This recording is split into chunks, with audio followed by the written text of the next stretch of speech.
Thank you, Mr. Chair. In general, I want to thank you again for your service. I want to thank your wife. I know that you've committed decades to serving our country. I think you've done it in an outstanding manner, particularly your current billet. I want to follow up on Senator King's questions and in some ways ask similar questions that Senator Graham did. It's 2016. Do you think it's safe to say that Russia has successfully militarized the Arctic? Sir, I do believe that we see a pattern there that concerns many of our nations and partners. As you know, we share the Arctic with our other NATO ally, Canada, and then 6 other allies and partners of NATO. Each are concerned with what they see happening in the Arctic, where we see the creation of intelligence and surveillance capabilities, weaponization such as surface-to-air missiles, coastal defense cruise missiles, et cetera, et cetera. And so 4 new BCTs, a new Arctic Command, 13 new airfields. Yes, sir. So isn't it safe to say that Russia has successfully militarized the Arctic? They have certainly increased their capability and capacity there. Can you describe a little bit, you and I have talked about it, but really how massive last year the 2 different Arctic military exercises were?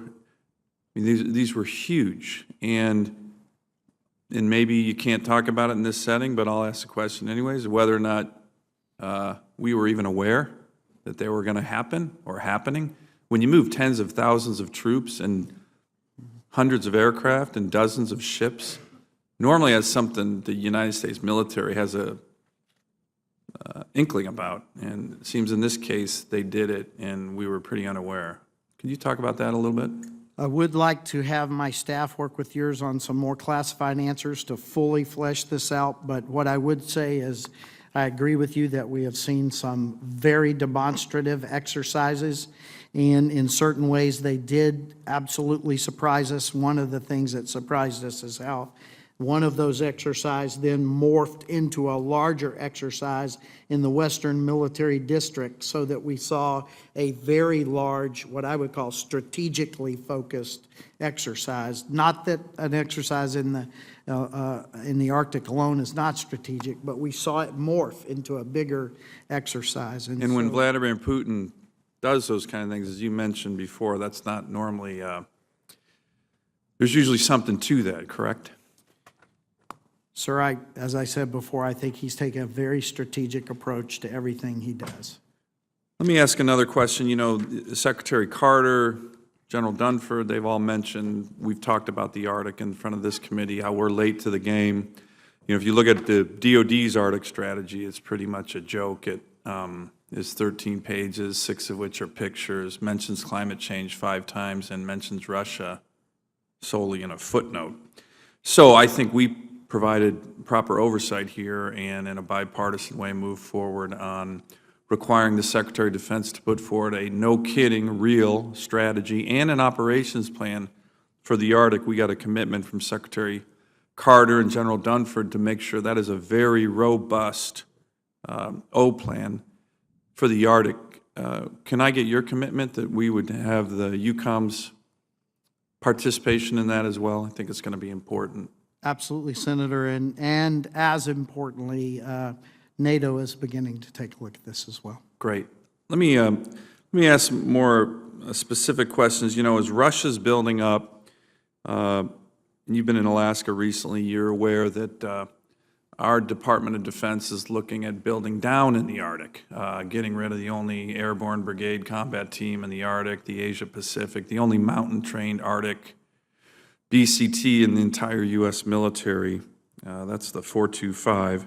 You talked about a permanently forward presence. You talk about rapid reinforcement capability. This is a unit that uniquely can do all of those things and fight in the Arctic.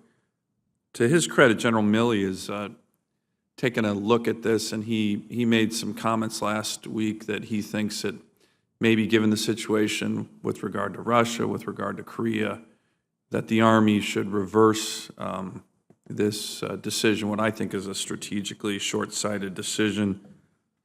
Admiral Harris and General Scaparrotti last week were supportive of that decision by General Milley to keep the 425.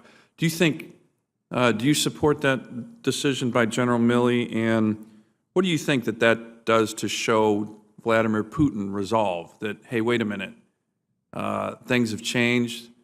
They're rapidly building up the Arctic. We have this ERI initiative, but we also need forces out east. And the easiest way to keep American resolve is to just keep our best Arctic warriors in place. Do you support what General Milley's doing, and how do you think Vladimir Putin would view keeping that 425, which, by the way, as you know, the Russians watch them train all the time. They do an airborne jump, the Russians do an airborne jump. They are very, very aware of this unit and its capability. Can you comment on those questions? Senator, I think it's important that we keep this capability and that we maintain its currency and continually address its capability to do its mission.